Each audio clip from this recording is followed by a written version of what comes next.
There we go. Oh, my name is Bruce Nappi. Today I'm going to be talking about improving CNPS effectiveness through structured communication. Specifically what that means is this is not a physics book.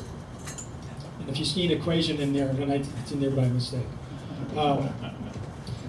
What it is about, though, is trying to understand some things in human language that have gotten so boxed up in modern world that we often just throw terms around.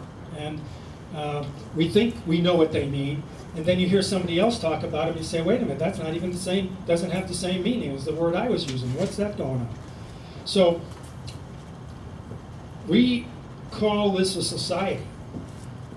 Why would 230 people, about the number we heard, why would 230 people bond together to do something? Right? So that's a question I always ask. If you're just trying to write a paper, why bother with all this connection and paying your dues? Why don't you just write a paper and then submit it to a society, maybe they publish it? What's the value of actually having a number of people that you can communicate with in a sort of a closed circle? What's the reason for coming here? Why don't we all stay home and just have a podcast? So this is an important thing about communication. And so it's just a start. So let's get going here. Abstract, you don't have to read it because I'm going to go through it in detail.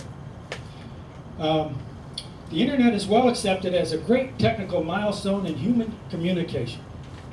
And for people who study communication, we would change this around saying the internet is one of the greatest disasters that's ever happened to our civilization. And people say, what are you talking about? Okay, so here's the problem with the internet. When a human being becomes a component of the communication system, information handling performance is limited by the ability of human brains to manage the information. So we keep talking about the millennial generation and how they're all connected in their schools with their iPhones and iPads and so forth. And if you ever work with high school kids, you realize we are all kidding ourselves about what's going on with them. They cannot write emails to each other. They can't compose articles. They can't even write with longhand. They have to type. Modern tests do not require them to write or check boxes even. They can go and they can clip out articles and drag them down as the answer. When you ask them to communicate with each other, it's in all these lettered things, LOL and this kind of thing, and they do that. But when you say, what did you really mean when you said that LOL to that person? I don't know, we just see it a lot. And in fact, the communication experience in high school right now is dismal. All right, now we talk about human brains. Let's talk a little bit about evolution. Evolution's not a fast process. It doesn't happen in weeks or months or even years. It takes generations to make an evolutionary change in the brain or any other part of our body, because we have to find flaws within a big population. There has to be a stressor on the human condition. And lots of humans have to die in order that another proportion can live to allow that one little defect to change. So what happens is changes in evolution take millennia. So all of us, according to the best that we know right now, we all have Stone Age brains. In 20,000 years, nothing's changed. And 20,000 years ago, we were still in caves. And our brains, 20,000 years ago, were designed for hunting on the savannas in a certain environment that had eye recognition, fast response, and that's what it was for. If we were going to communicate, and we believed they had very strong dialogue communications, it was one-to-one, or one to a group. What it wasn't was thousands of people simultaneously communicating at random with thousands of other people. And when you try to take now and put all of us in this environment, and deal with this complication of communication. Our brains can't deal with it. So people say, well, you'll just multi-process. Well, no, humans do not multi-process. They single process in fast order. And every time you change, you have to build up all the tools of the communication. You talk about the next thing, you have to set down all of those things aside, you have to tune into the new communication, you have to bring it all up. So the overhead of multi-processing kills the ability for consistent communication. Okay, we can go on again, this could be a long thing. Modern science requires humans to analyze extremely complex information, and that's what we're doing. And we're near the upper end of the complexity of what needs to be dealt with. And here's what I mean by complexity. Take the little house on the prairie and what people were like only 200 years ago. They would sit there, dirt floor, one table, one bowl, one spoon, that was their day. Then they'd get up, they'd go outside, they'd till the field or whatever. All you have to do if you want to bring this idea to talk with your friends, kids, whatever, is to say, you know, the world's more complicated now. Let's try an experiment. You just point something. All right, I'll just start right here. There's a cup from Burger King, right? It's got something in it called a straw. Where'd that come from? It's made of plastic. What is plastic? Where do they come from? Where's that cover come from? Where does the ink come from? Where does the bottom come from? If I'm going to fill it with something, it's coffee. And you can't go, like I used to go when we were younger, go into a restaurant and order coffee. You just can't. Now you have the 15 varieties of Starbucks and you have to do this. And we're talking about a cup. We're not even talking about this. We're not talking about the paper you're on. We're not talking about these machines with all these buttons and every one of the software and all the different kinds of hardware. How does a human deal with this using the brain that they had, which is optimized for something else? Okay, it affects everything we do. So we're dealing with complex information. Human brains do have a good ability to do that in a quiet, undisturbed environment. So if anybody wants to read a paper here, go to a library, go home, sit on the couch, no noise, read the words. When somebody gives you you're reading a paper and it says, Bob does this, I know you're coming up next, and Alice does this, right? And then the speed of light goes there, say, now wait a minute, does this person have all the details in this? He's got Bob here, but then he moves Bob over there. I don't know if I understand that. The point being, you have to stop and actually think and bring a model to your mind that takes all your background and puts it together to understand what that one sentence says. Okay, now you're ready to go to the next sentence. And you can't do that if you do it in high speed. Okay, evolved basic human language skills, however, are adapted for person-to-person dialogue or single personality. It's not surprising that the internet has captured this style in formats. So an email is a capture of this. I send David an email, he sends me one back. I send him another one, he sends it back. When we look at posts and commentary, let's say you had an article that's posted on the web and it allows you to comment. Somebody gives you a broadcast, person to multi-person, and then you write one answer back. And then that person either answers you, or a heckler comes on and heckles you, or a troll comes on and calls your name or something, and then somebody else comes on and writes something. And it's a one step by one step process. Blogs are the same. Discussion groups are the same. All right, these basic skills and tools are poor when faced with communicating complex issues. So I'll give you a perfect example. There was a discussion that started out of nowhere about a month ago. All of a sudden, Nick Percival was sending around information, coordinating the meeting, and all of a sudden it pops up a question on Einstein's theory. What happens? Somebody answers. That's interesting. But then there's another email that comes in that talks about something completely different. He doesn't want to talk about Einstein's special theory. He's saying, well, the general theory really applies to this. Well, somebody didn't like that, and they jumped off on the left field and say, do you know about Lorenz's transform? And then somebody else jumped in, and that went on. And what happens typically in blogs and articles and stuff is by the time you get up to 100 comments or 200 comments, nobody has an idea what happened in the beginning. Nobody knows what they're talking about. Everybody gives up and walks away, and it goes in the landfill, the digital landfill. I have a blog that I published for 7 years. It hasn't had one person reading in 2 years. It just sits out there, thousands of things that I said. I belong to, you could go on to anyone, Reddit, or even New York Times.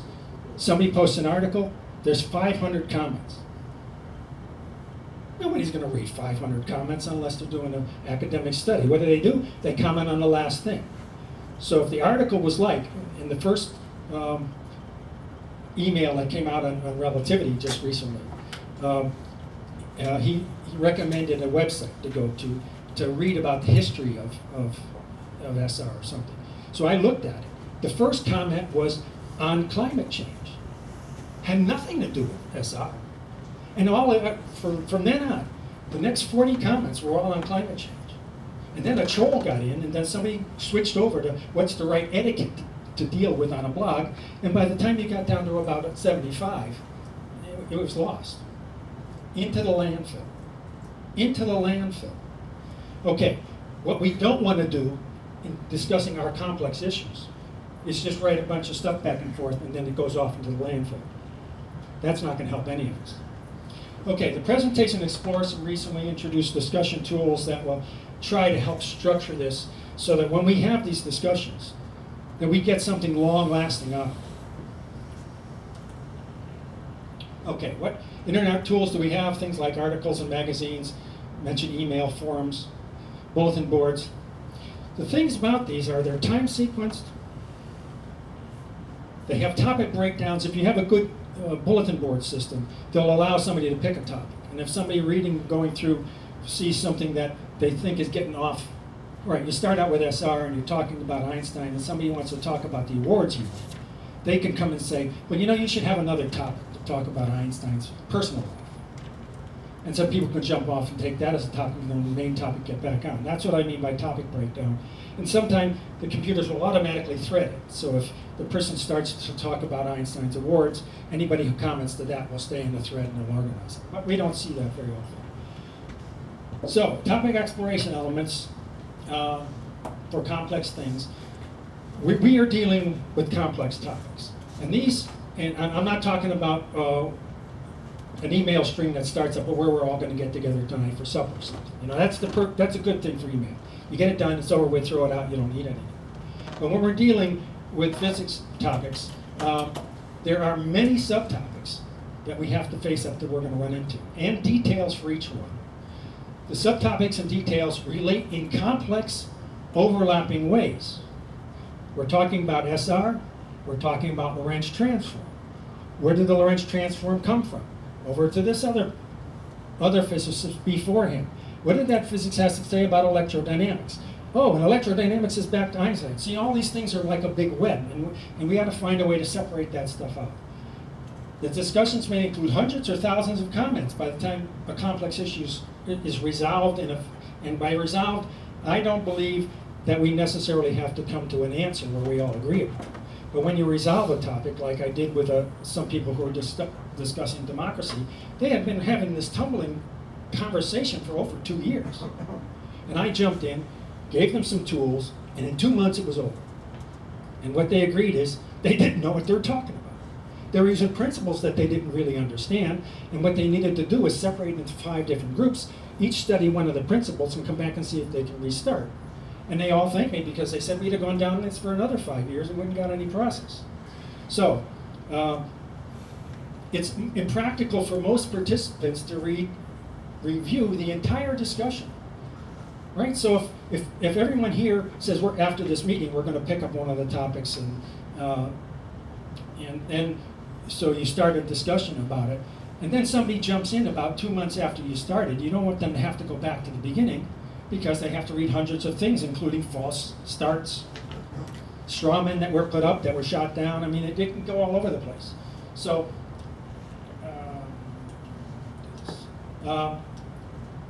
So it's impractical for most participants to review the entire discussion.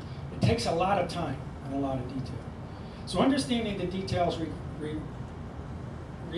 involves a lot of thinking. Interpreting details requires specialized backgrounds. And that's what I'm saying is, if I'm going to contribute a paper eventually. While I could do the math, that was 40 years ago when I was really good at it. What I'd like to do is have somebody who knows electrodynamics jump in and say, here's what we currently know, this will help you. It applies to your drawings, and it disputes these other drawings and so forth. That helps me out a lot, right, to move forward. And because of that specialization, they can help me. Somebody who knows of geometry and so forth, each specialization is going to help. And verifying the accuracy of details often requires references to external sources. Right, so you present something brand new. Michelson-Morley effect had a null result, which means zero. Anybody here believe that Michelson-Morley had a zero result? They had a null result, but it wasn't zero.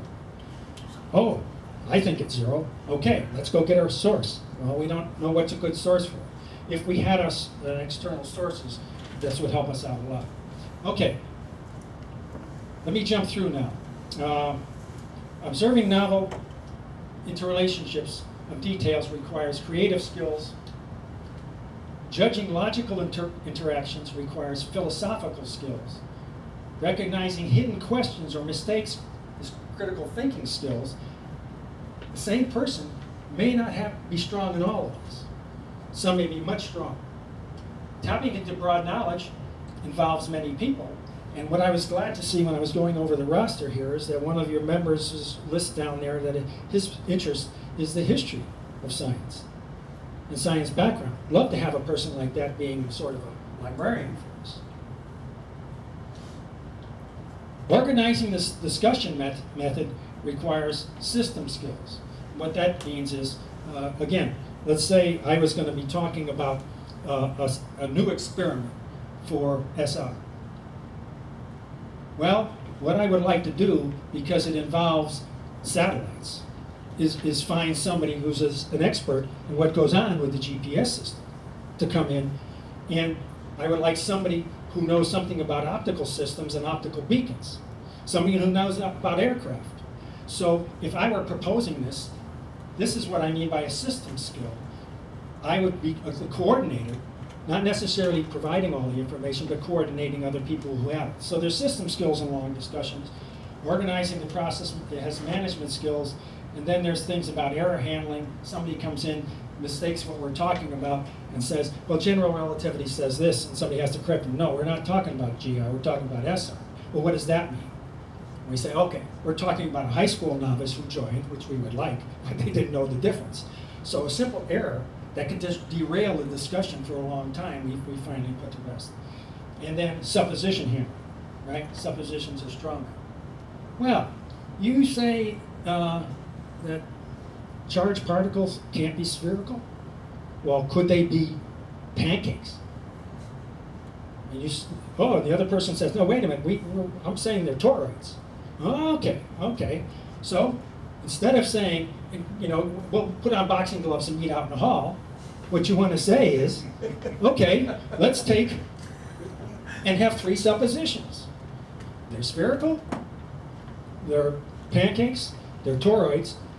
We have three champions that'll lead this, and each go down your path and see what you can find on this, because we're not the first one who's done physics. It goes back a long time.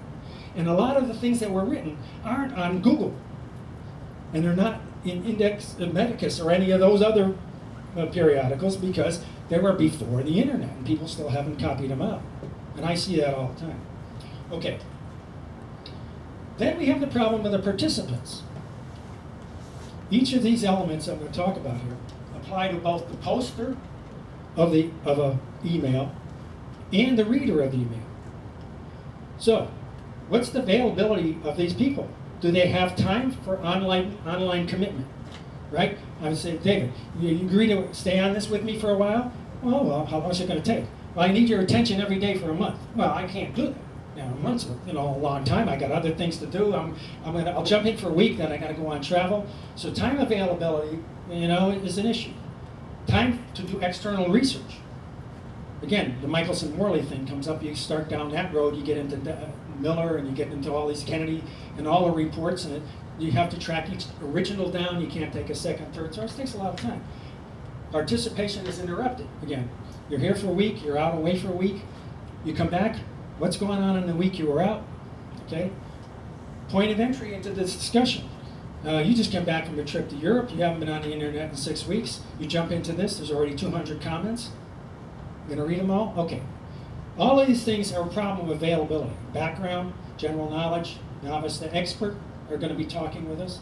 Specific knowledge, again, knowledge to expert. Do you know gravity? Do you know electrodynamics? Technical skills, math, physics, modeling, so forth.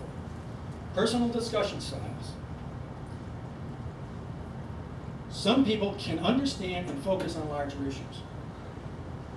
They tend not to be able to focus on perception and fine detail. It's just two skills. One's a big issue person. One's they're fine detail. They like to criticize. They can spot very fine points. Some people, typically the broader thinkers, can visualize a proposed concept. We're going to do an experiment with some aircraft. Comes into their mind. What does this guy think? Where are we going to get the fuel? Who's going to pay for this? What airport are we going to use? So very different kinds of people. Point name discussions to the larger focus. They'll try to keep pulling it back. These people, somebody will ask a new question and they'll take off on that. And they'll stay on it for 2 or 3 questions, and then somebody will bring up a new focus. And then they'll say down that road. And they're very good as an interactive thing, but these people are trying to say, what in the world are we talking about? We're way off the topic. All right. Easily diverted side issues and comfortable leaving issues and so forth. All right. Personal is a big issue. Preparation. Will people who have a deep interest are willing to look over the comments and so forth? But those with shallow interest won't take the time to review them, and they won't do the external reading. But if they're experts, they know things. I mean, we don't want to exclude them because they're shallow. Shallow doesn't mean bad here. It just means they don't have the time or whatever. So there's a place for this, there's a place for this, but we have to bring them together. Personal styles. Some people, if you put up something here and you see an error, what I would do in an error, it's just my nature, is I try to think of a way to bail this person out of their error, help them keep their mental thought going. Other people, are the critical people, they don't want to help through. They want to just go back and stay on this until we get the answer done. Very, very different styles. And we have everybody here as a different style, especially when we're talking 200 members, right? Okay, critical focus, and then we got this problem here, the trolls.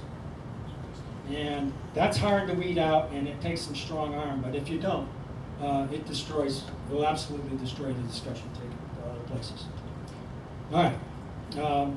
Writing style, again, some people write long, some people write short, brief sound bites. The purpose. This is not at all clear. When people enter a discussion, why are they entering it? Well, some people want to gather knowledge. They just believe that if they read things all the way we're going along, that the statements should convey established knowledge, rather than somebody just saying, oh, I got an idea how to do this, we'll use smaller planes or something. Just they're making it off the top of their head. No, there's been a lot of research on it. We need a fast plane, we need stable platforms and so forth. Some people who are knowledge gathering are impatient with repetition. They want to get going, to have more stuff. They want to explore new things. They want to voice opinions and so forth. And they enjoy random walks, streams of consciousness. I want to just say what it is. Sense of time, again, the range of patience is here.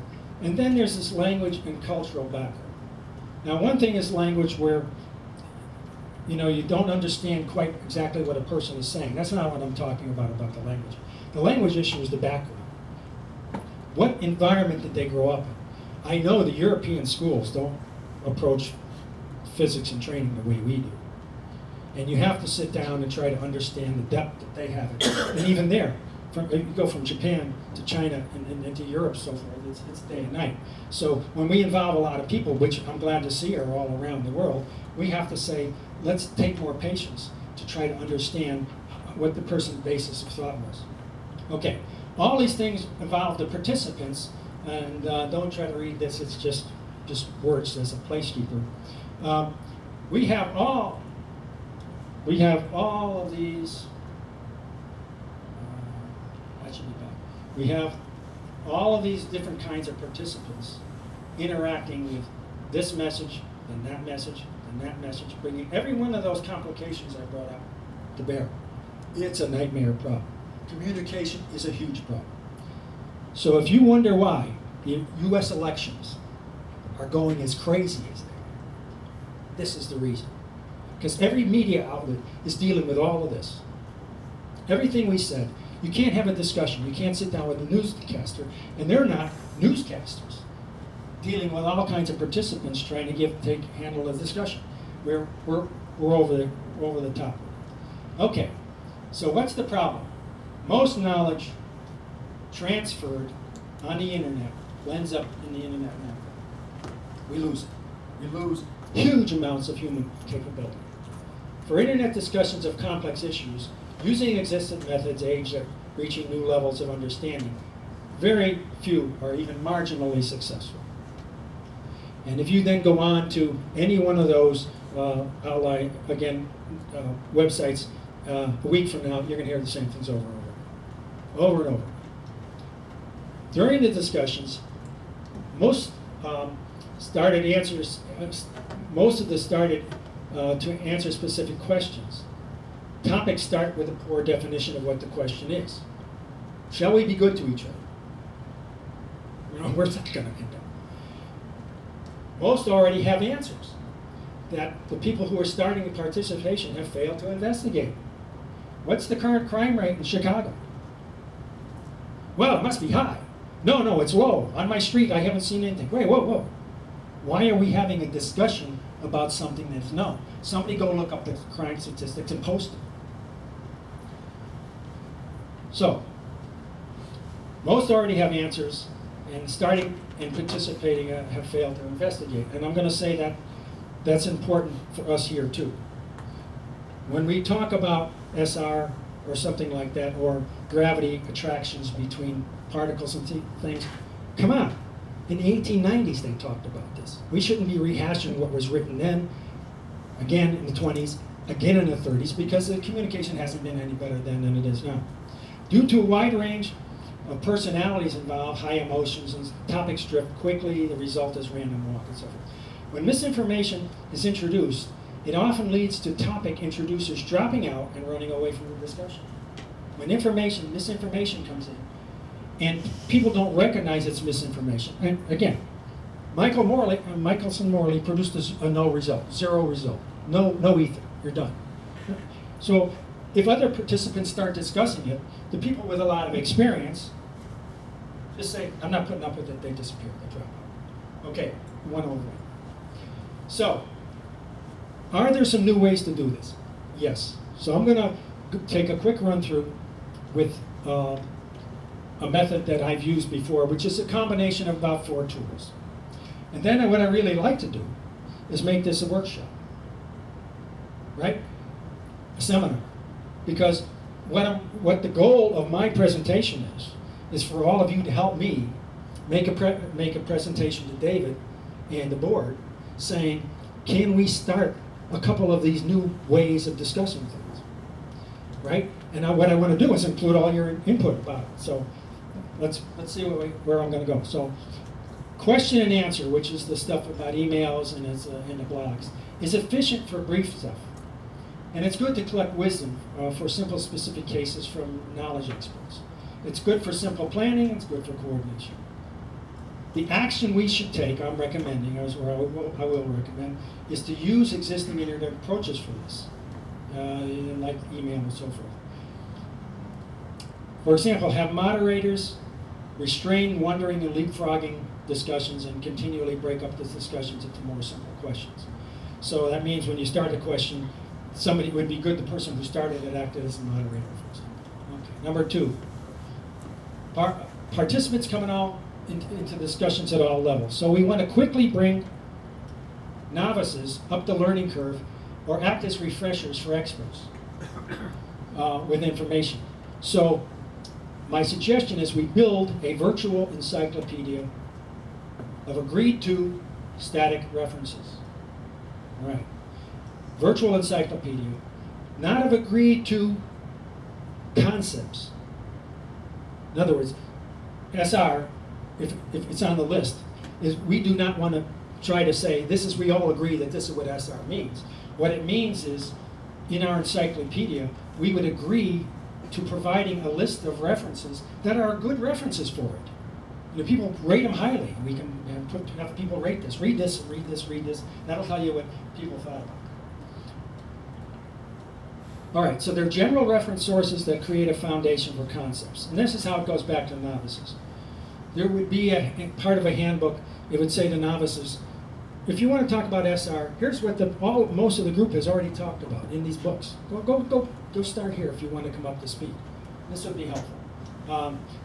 These reference sources create a foundation for concepts and vocabulary also. If someone uses the term energy, there should be a specific place to find a list of agreed references, for example, on energy, to see what people mean. And there could be 10 definitions of it. Oh, energy in the case of explosive material means this. Energy in the case of electromagnetics means this. But mechanical, it's not the same. You can eventually get to equations, and so that's not what we're talking about. We just want to say, if you're doing mechanical, you have to have contact between two mechanical objects to even define where it goes. Notice the term agreed to refers to a reference document, not to the principles, to be practical in society. Okay, a standard process is needed that describes how we use references, and this would be the action terms right here. All right, semi-static references are ones that you would expect to change quite quickly. So if we're having this new discussion, again, I keep picking on SR, then there should be a reference that's going to change almost at the end of every day that captures what you discussed today and adds it in. So if you come back after a week, you just go and you go to this point and say, oh, they talked about this, and this. Okay, now I know who did it and so forth. All right? A process should be established for collecting and so forth. I'm going to put this online or get it to the society so they can put it online so you all have access to it. And dynamic tracking. With discussions that can be 500 comments long, dozens of subtopics, we need a way to continuously bring new people in and so forth. So we need coordinating documents that help us coordinate the organization, summarize things. Okay, so let me, now there was a lot of information there. I want to give you an example of what this all might look like if you put it together in a tool. So, pull me over, and then I'm going to have to go over here and sort of run it from here. This is a tool that's produced by Professor Klein at MIT. Right.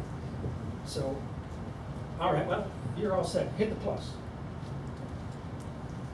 Okay, on the map, hit the plus.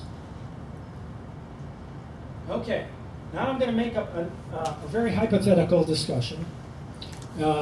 I named it CNPS so it can give us some meaning, but it's hypothetical. And where it's the second one here on Einstein. Did you? Oh, I don't know. I think it's yeah. No, it's good. I'm hitting the wrong button. Go ahead. Hit the Einstein button.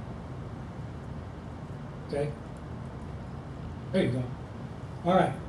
Now, where did this come from? Scroll down and see if you can get to the top of that screen, because this is live, running off there. And I'm missing the top that has, yeah, there's, can you go full screen on it? Because there's a menu bar missing.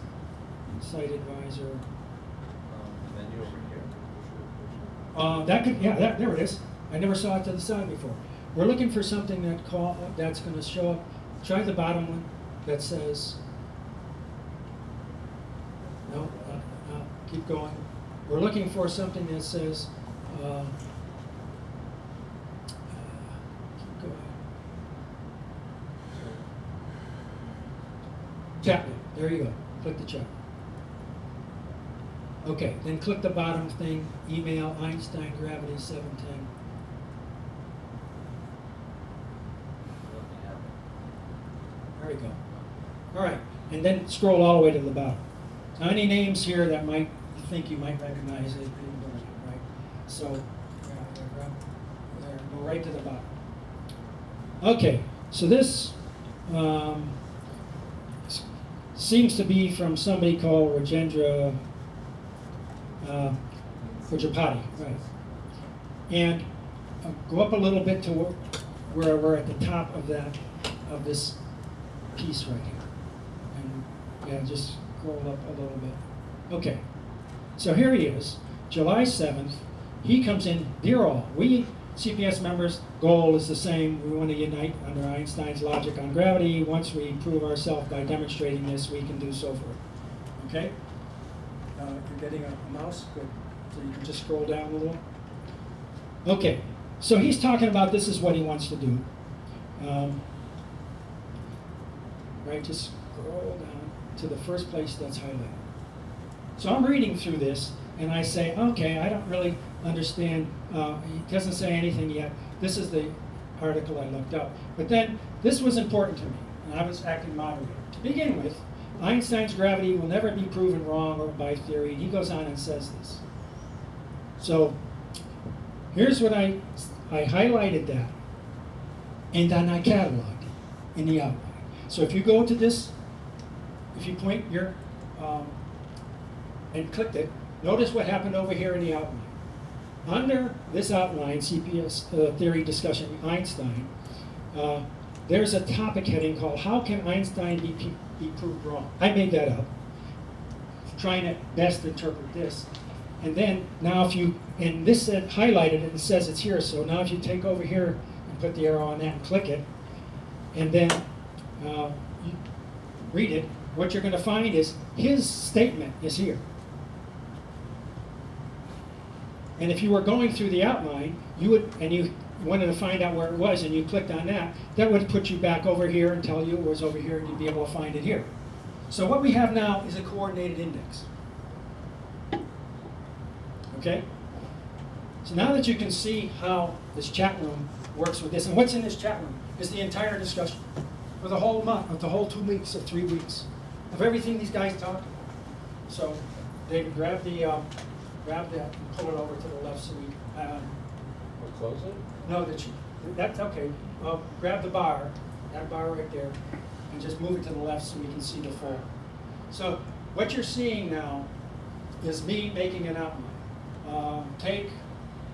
Open up some more pluses like that one, that one, that one. Okay, so what happens is, every time I found something, a comment, and what I try to do is take everything everybody said, as much as there was there that was really factual, or questioning, or relative to anybody else's discussion ever that's going to come in, and put it over here under a category heading.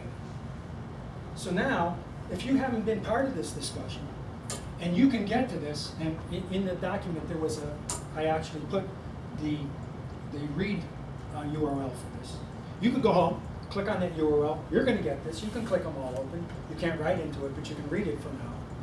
And what you can do is open and close them, and so if you haven't been involved, you just look at the headings and say, okay, the relevance of math versus physics. And you want to find out what they're talking about? No. Okay, you can open it, click.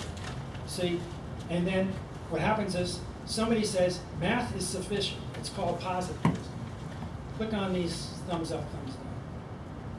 Well, it turns out there were other people who answered that. There we go. And it was only a positive thing. And if you click on this, you'll find out what that person's positive statement was. And if you wanted to find out who said it, and I purposely left their names out of all this, it's not about the who, it's about the what, right? Your term, it's about that. If you want to find out who said it and what was going on ahead of them, so forth, you click on that, it takes you back to the chat room. You can find it all. So you know that this is what they were like, and there wasn't much controversy. There was only one positive statement. To close that, there you go. Here's another one with ups and downs. I'm going to look for one. Oops, sorry. Right. I'm going to look for one with that had some controversy to it. Nope, that's only one. Click it again and it'll close. Try the next one. Einstein has been moving forward. That's only one. Try that one. That's only one. Okay, we would have to find other ones with comments that were multiple.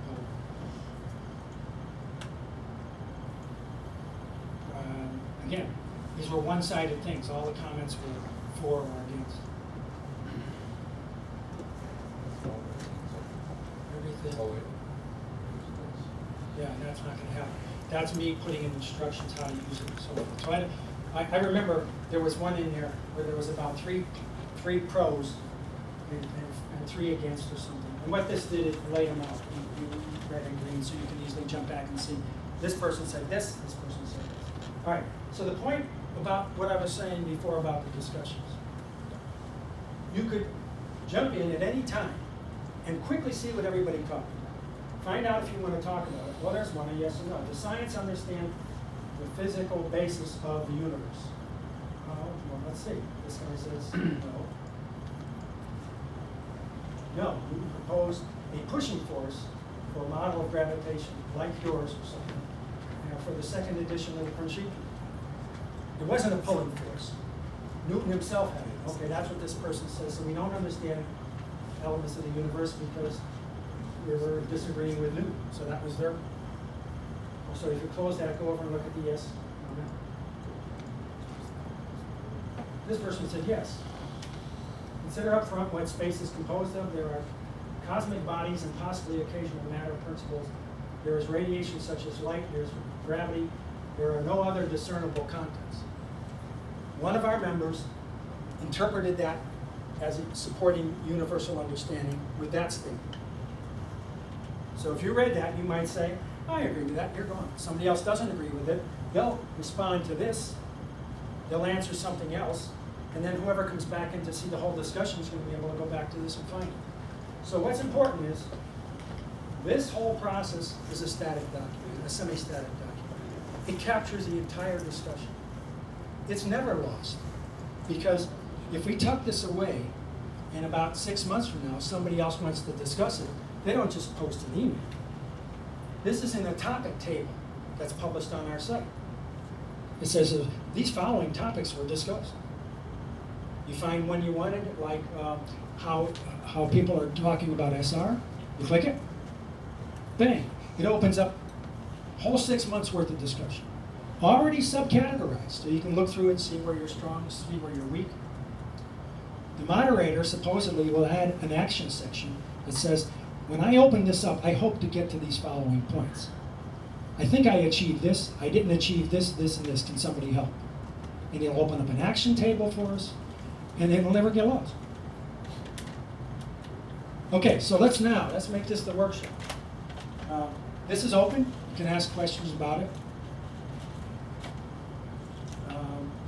Open up the process one up here, so they can see what, topic participants, see who is listed in the topics. So all these people were talking about this at the last, by the end. Yeah. Bruce, it seems to me what you've done is to take an email in that flurry that occurred recently and parse it, set out subjects, what was said, and organize it. Right. That's one email.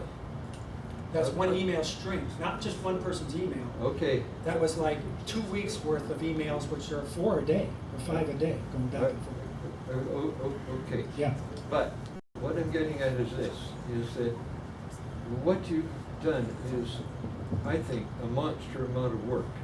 And if that is multiplied into the various people and various topics that are covered, Mm-hmm. it's a work that can take a lifetime to do properly.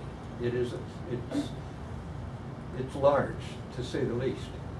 Now, in our organization, you're searching for ways and means to, in effect, bring us together, to find ways that certain truths have a chance of arising to the surface in some way or other.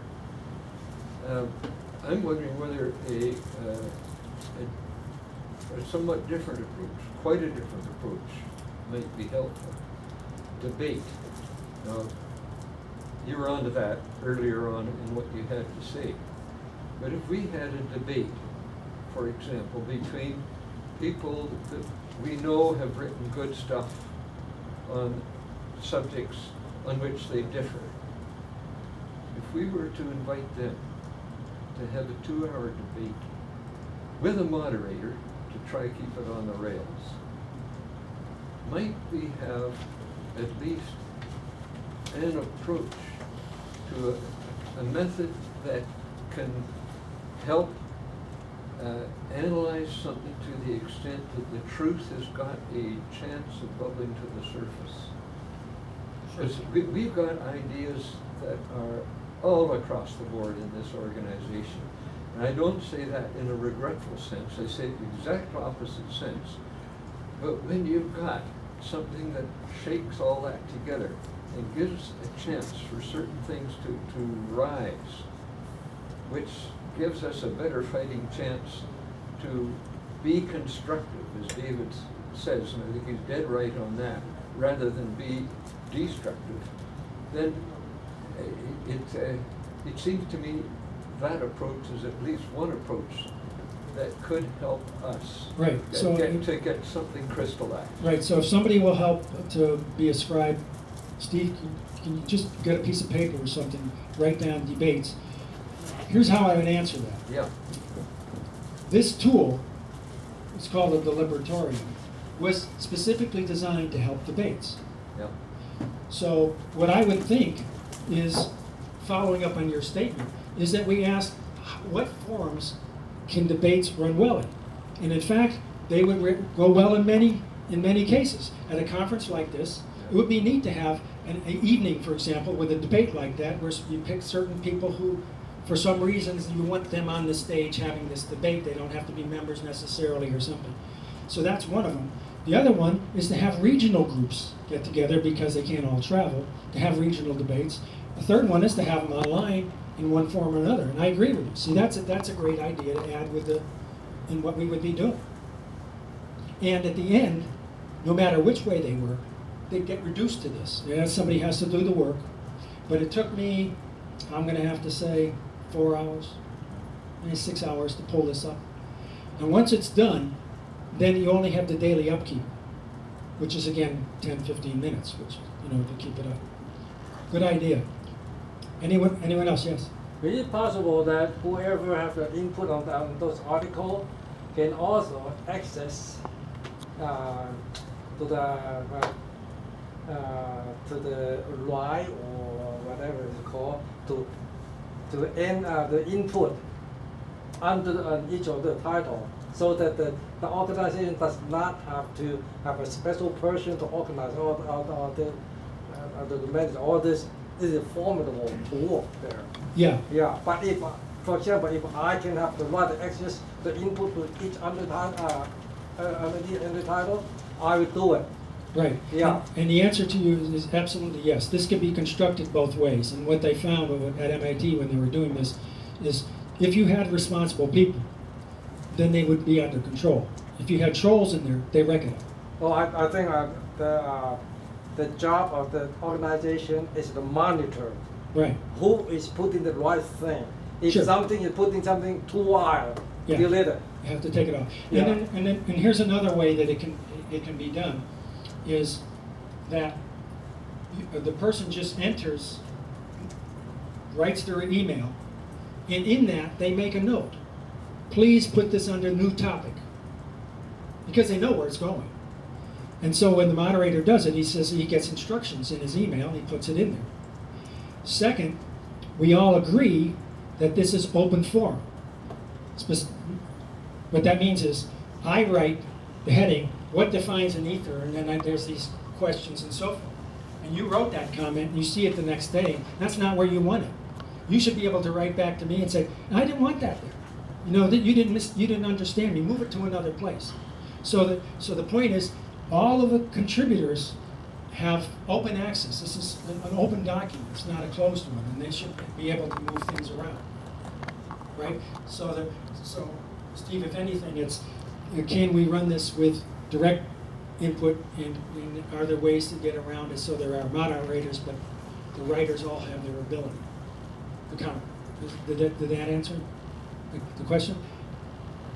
Just a logistical question. So the idea is you just moved an existing email train into this system. Right. At that moment, does that email, what do you call it, group then have to move over here? No.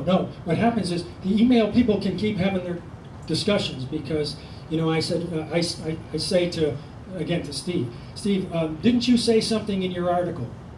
And then he writes back, which article are you talking about? And then I write back, what was the article? I can't remember. It was in May. You've got all these little things going, and so they don't have to enter here. It's when, again, once a day, once every 2 days, whenever we decide, the moderator jumps in, pulls them all out, moves them over, indexes. All of them? Well, whatever happened in the last day. In other words, if I was doing this every 2 days, all of the old things, starting back in June or whenever, would all be in there, and I would just be tacking on the top into this chat room what happened in the last 2 days on the top of the list. And they're all, they were all indexed, and every one of them had a name and a date, so you can easily find out where they are. But did I answer your question or not? Okay, so the email continues as normal. Continues at normal. And then someone is archiving that. Right, unless we were using this gentleman's suggestion where people would archive themselves. And then somebody has to look and see that they're not doing, they don't want to because they're too busy to do it. So somebody's got to jump in and try to say, hey, there was something that this person said that I think was valuable, the moderator maybe in pulling it up. It's a difficult thing because there's so many different personalities. Oh, Yes. sorry. I don't know if that was an issue to be answered, but based on my experience in this communication that you have around of here, the biggest problem for me was the kind of need to answer the emails which were already answered by a couple of people, and then on top of it, the branching. I was trying to copy paste and somehow to keep track. When the ones I had to give up, Right. And I was suggesting get back to the initial. So how that approach should be dealing with that and Yeah. it's very important. Maybe it's some way that you're already there. But Right, and that's one of the issues that I brought up. People have different styles. Somebody suggests something, somebody answers, somebody branches off to a different thing. What would happen I is, mean, not branching to different things, but branching to regarding the kind of thread of the mail.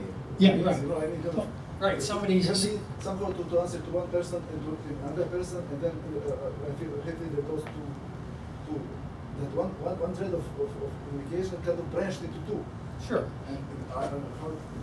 Yeah, right, because somebody posed a question yesterday, and then today, and after 5 more questions, somebody comes in today and wants to answer the old one, and then he goes off in a different direction, right? So what happens again here is you can always jump in here and see what the last discussions were on the top of the list. But the moderator would have taken those out and put them over here. So again, if you were involved in the day-to-day talk, you would stay in the day-to-day talk. But if you had to go on trip for a week and came back, instead of reading all those, you'd probably go and look here for which one of these topics you were most interested in and see what people had said about it. And then you'd start just having a discussion on this in your email. And that way the topics can jump all over the place and you would only look for the ones that were important. Yeah, and it's hard, and there's mistakes along the way. But the point is, when you're done, you've captured it all in a way that somebody later on, 6 months, can pick it all up and start from the top rather than going over all of it. Yes? I write books, and I have to gather information for the topic of the book. And I find that the emails are not as compact and useful and complete as what I need. So what I do is I search and I find papers, say on the internet or at the library or journals, whatever, and I copy those. And I construct my outline of the topic of the book, let's say, which could be Einstein's special theory of relativity or whatever. And I take my points from these papers, and I've got this collection of papers. So if someone wants to follow up or add on to what I have, they could read the papers and say, you missed this paper, which I think is important, and they bring that in, and then it would be reviewed to see if it was relevant for this topic. Sure. But the problem is the one of completeness. Right. So I was going to say, David, could you come back on this side? Uh-huh. Because I think, I don't know exactly how to do it. Come back on this side, go up near the top. I want to point out a heading. There we go. In the, you were there. I know. No, it's okay, it's okay.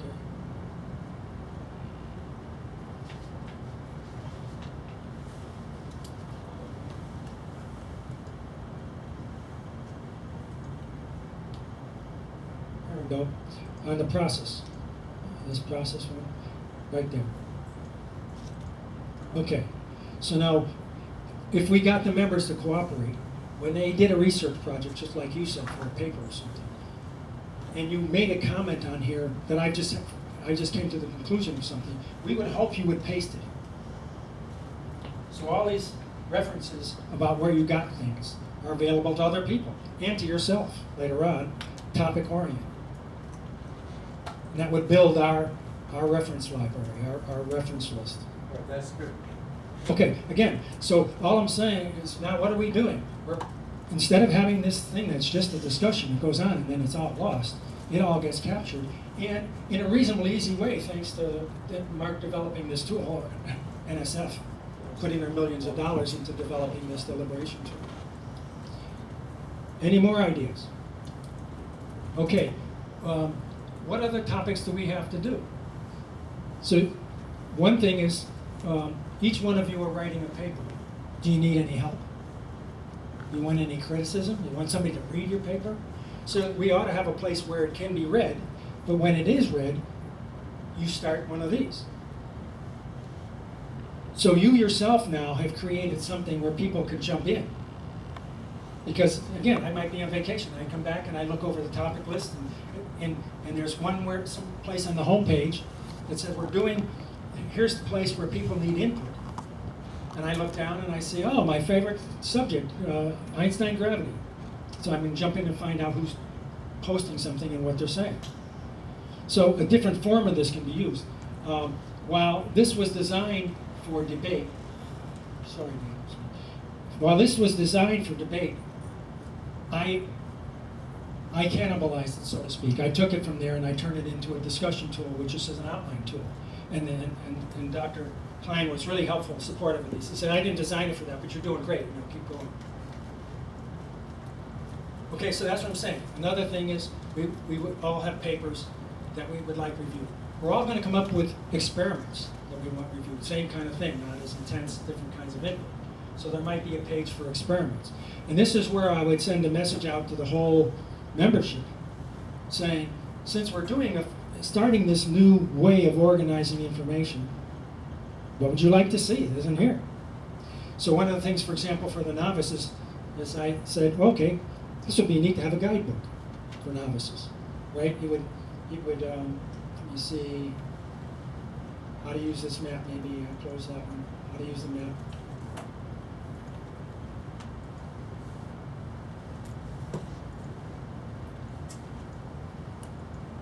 Maybe there's nothing under it. Yeah, just open it up. Oh.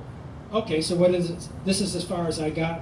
And so if you went on to, this is my website, or this is Medium, which is a posting service. I actually took and made up an operating manual for the whole use of this, and you click on that and go to it.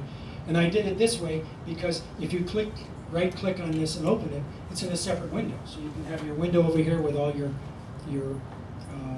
instructions, and then you can learn how to do this. And it's really straightforward after you go through a few of the things. Oh, there we go.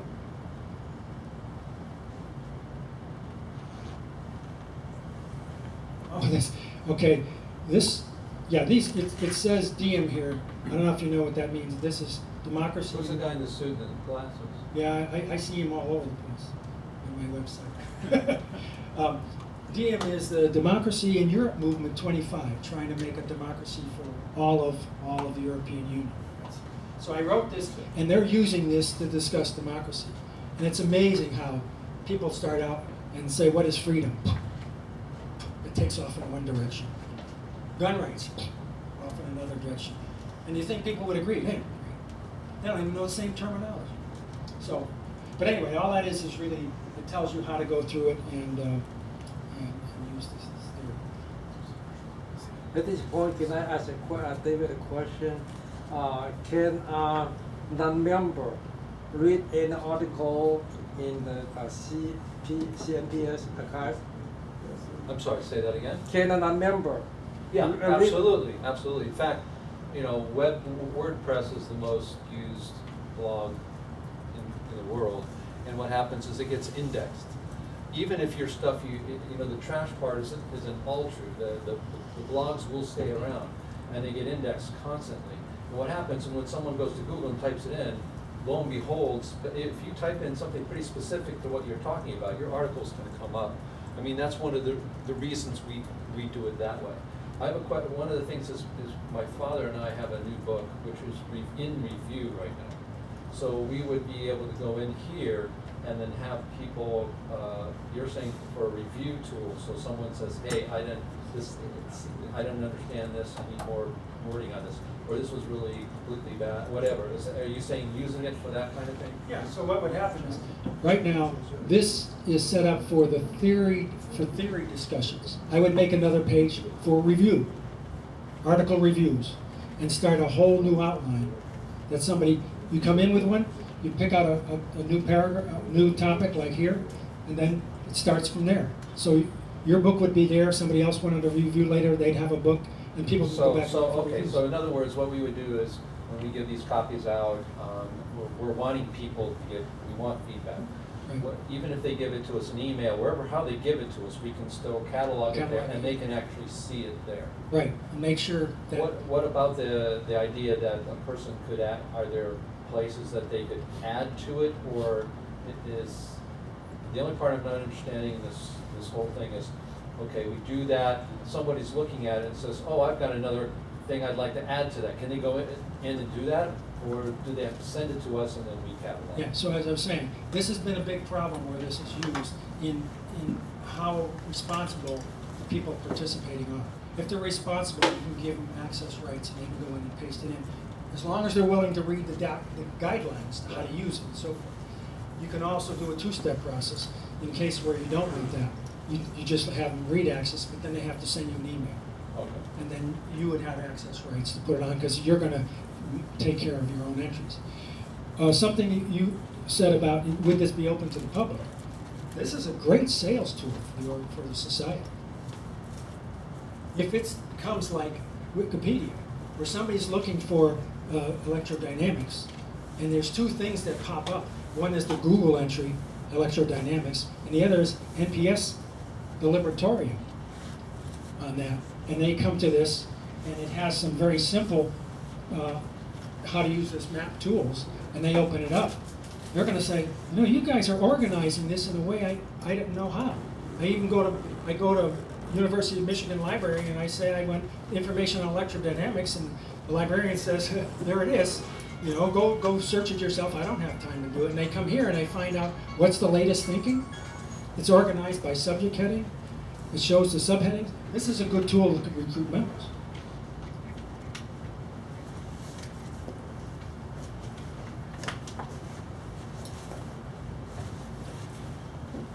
Also, it's international, right? For people outside the U.S., they can use it for, if somebody, say, is a professor at a university, and they want their students to be involved in the discussion, that's a good way for them to come on and use this as a teaching tool, and even have the students participate in a student division or something. So, I mean, it has legs of its own. It runs, and it just doesn't blow up like, as I say, the landfill would, where we lose it all.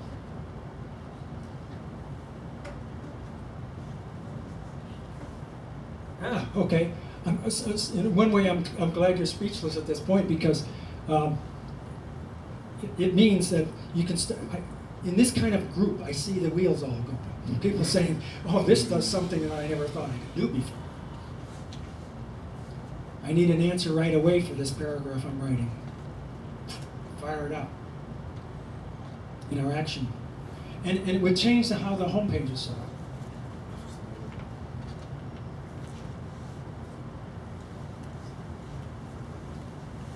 I'd love to have somebody who's, when I was looking over the members, like as I said, there were people who were listed as members because they're historians of science.